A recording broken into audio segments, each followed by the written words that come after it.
દ્વારકામાં એક સાથે 37,000 અહિરાણીઓએ મહારાસ રમી ઇતિહાસ સર્જ્યો. સાંસદ પૂનમબેન માડમ પણ રાસમાં રમતા જોવા મળ્યા. નમસ્કાર, પોઝિટિવ મોરબીમાં આપનું સ્વાગત છે. સમસ્ત અખિલ ભારતીય અહિરાણી મહારાસ સંગઠન દ્વારા દ્વારકામાં મહારાસનું ખાસ આયોજન કરવામાં આવ્યું હતું.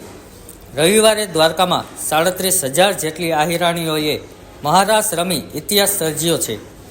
નવી પેઢીમાં ભારતીય સંસ્કૃતિ ઉજાગર થાય તે હેતુથી આ મહારાસ આયોજિત કરવામાં આવ્યો હતો અને આ મહારાસને જોવા માટે આહિર સમાજ સહિત 2 લાખ લોકો ઉપસ્થિત રહ્યા હતા. આ આયોજનમાં ભાગ લેવા સમગ્ર ભારત સહિત વિદેશમાં વસતા આહિર સમાજના લોકો પણ ત્યાં પહોંચ્યા હતા. પરંપરાગત વેશભૂષામાં સાંસદ પૂનમબેન માડમ આહિરાણી રાસમાં રાસ રમતા જોવા મળ્યા હતા. જુઓ વિડીયો પોઝિટિવ મોરબી પર.